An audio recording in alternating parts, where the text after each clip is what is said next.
Hello guys, welcome back to my channel. This is Miss JD for another episode of our daily stock market insights.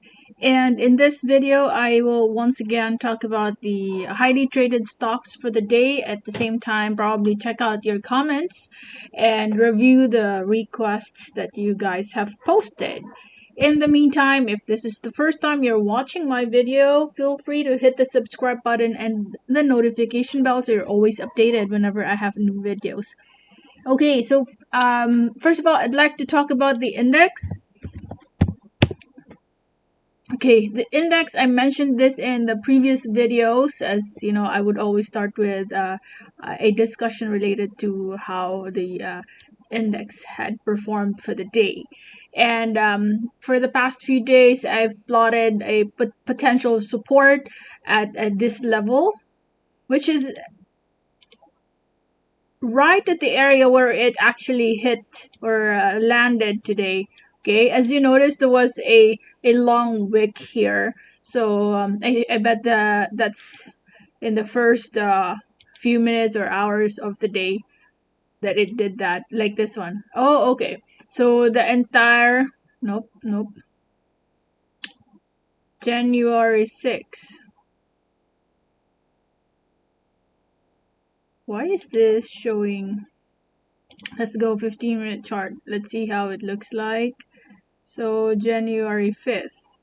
Okay, so the entire time, starting from here, okay, so we opened the market at this price level, pushed up, declined, stabilized, and last probably 30 minutes of the day, then the big rally happened.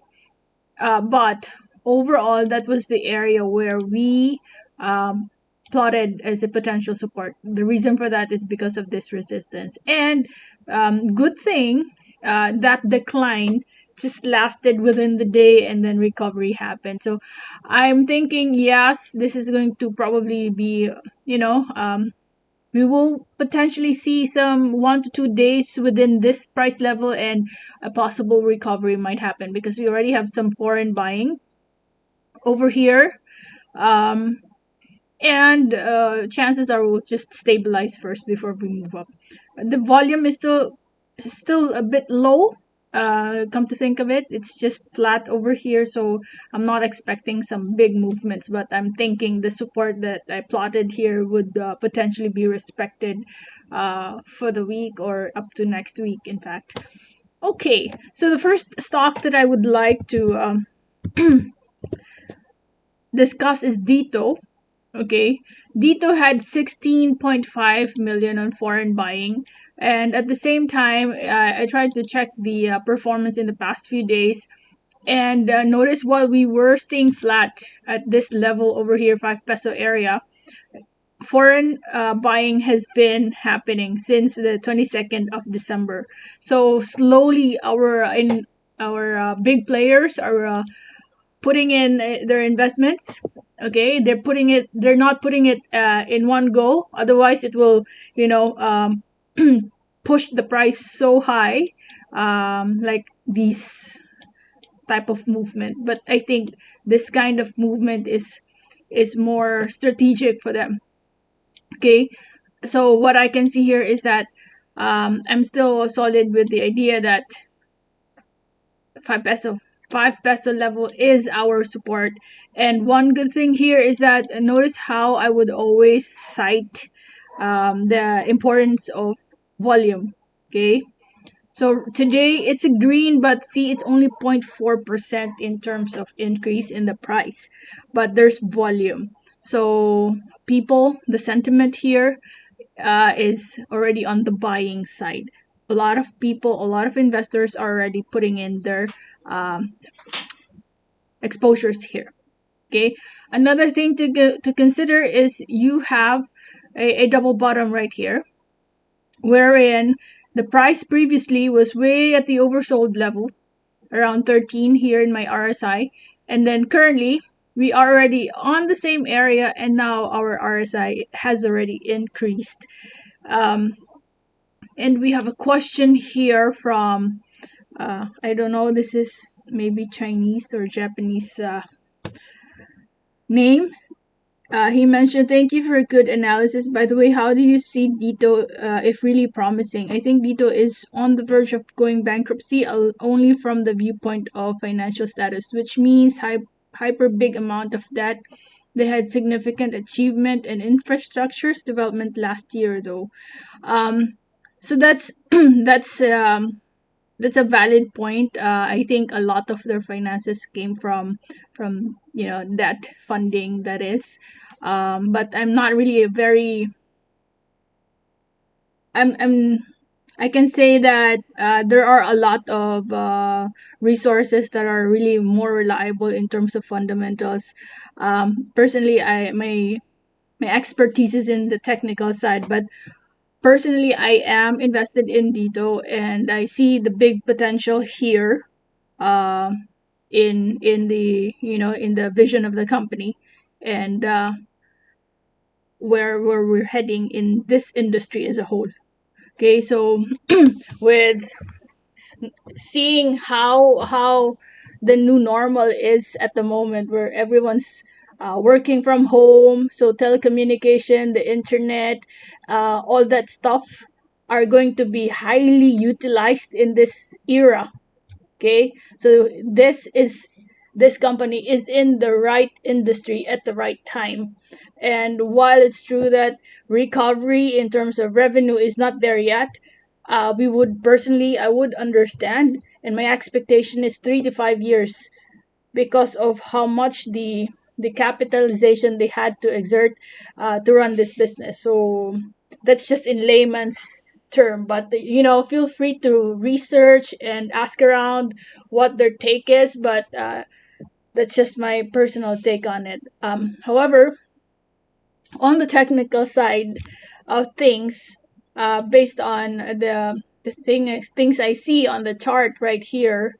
Okay, but in case it goes up, I'm not saying it'll go as high as back to the 13 peso level, 16 peso level.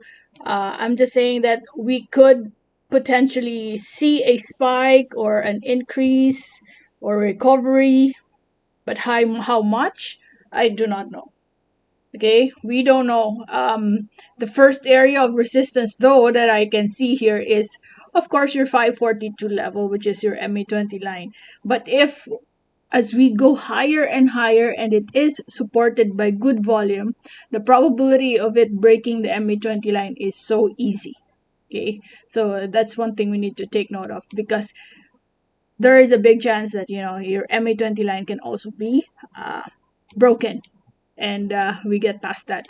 And big hope is, of course, we go back to this 18 peso level, but not expecting a lot at this point.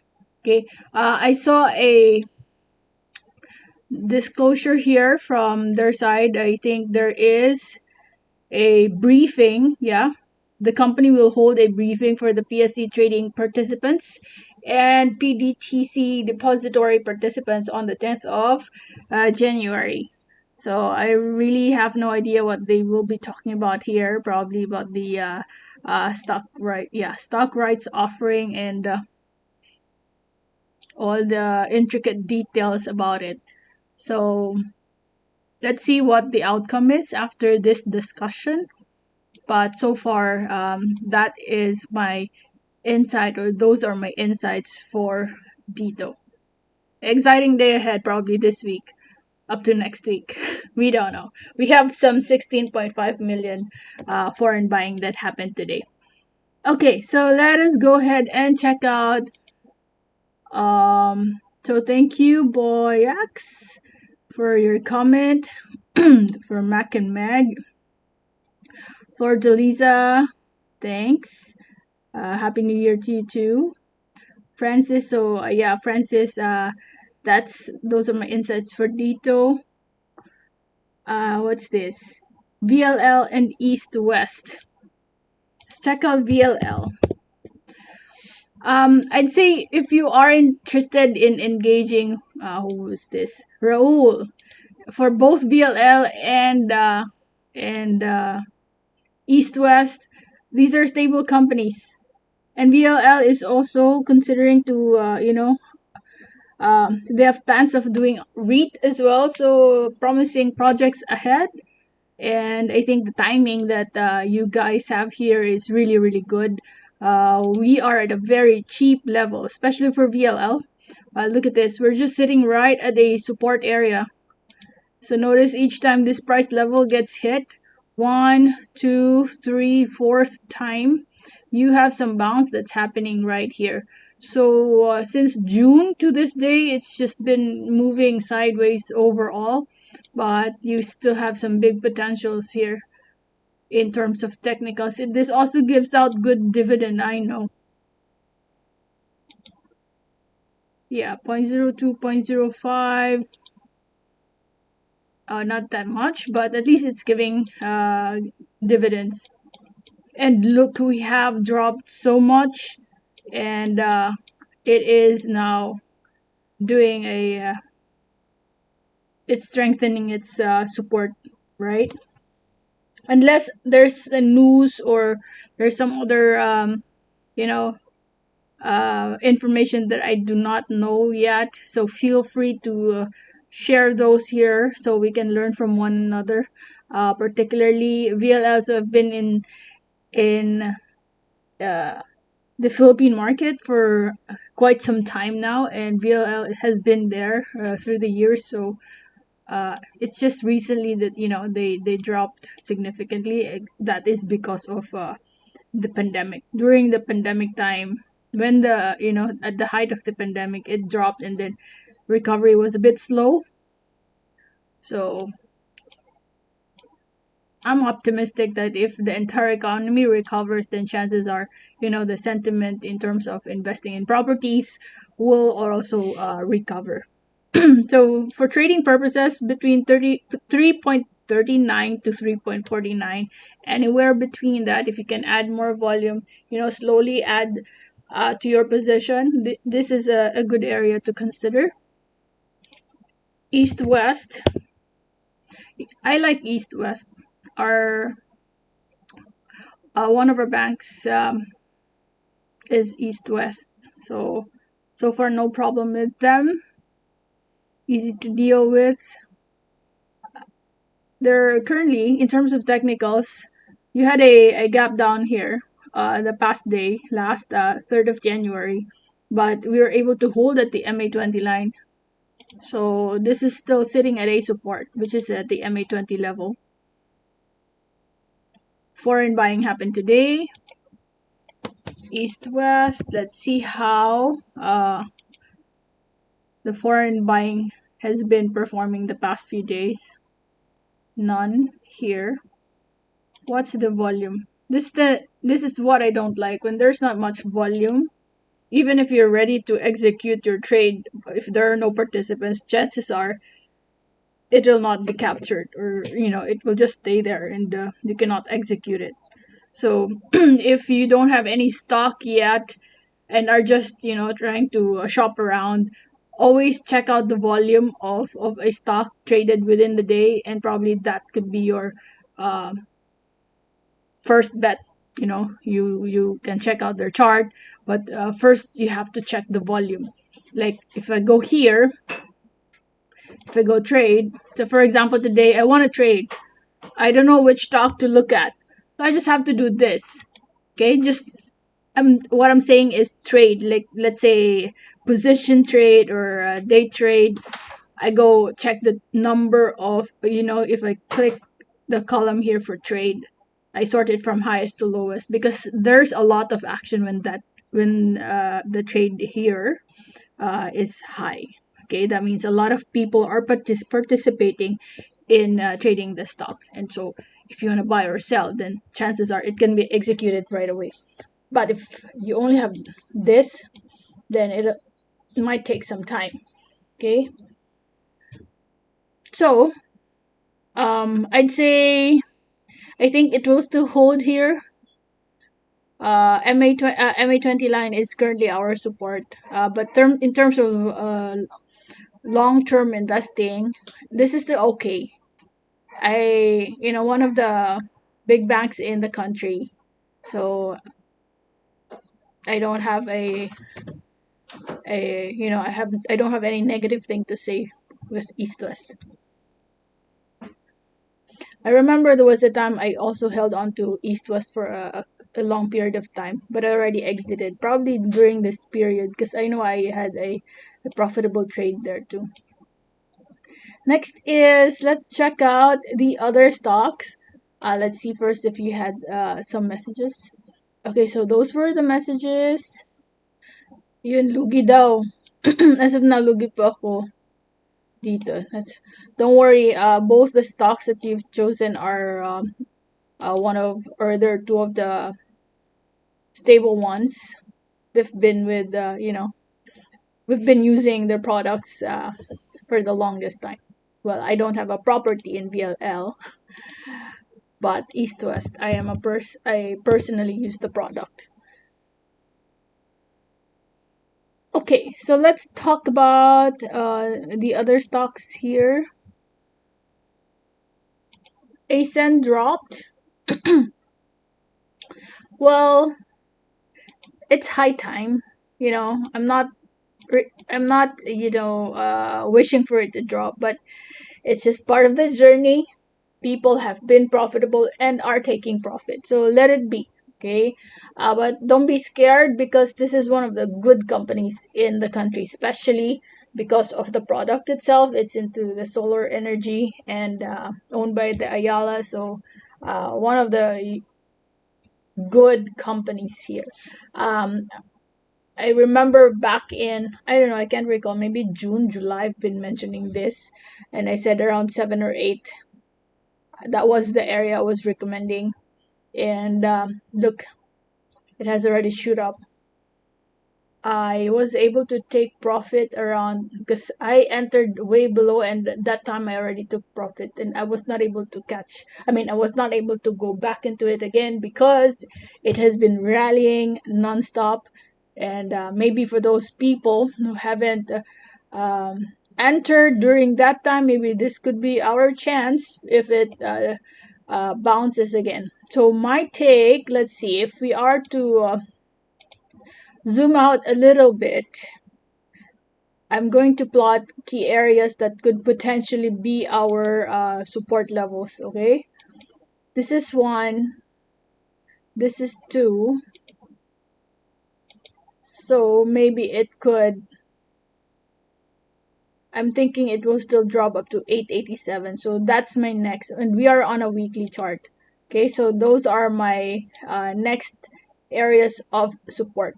So let it drop, okay? And then my take here is if it drops, then all the more you have to save up and enter at the right timing, and then just expand your volume, okay?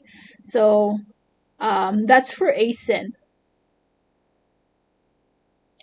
ICT, solid company. See, it drops, minor correction, and it goes back again. So we are just right.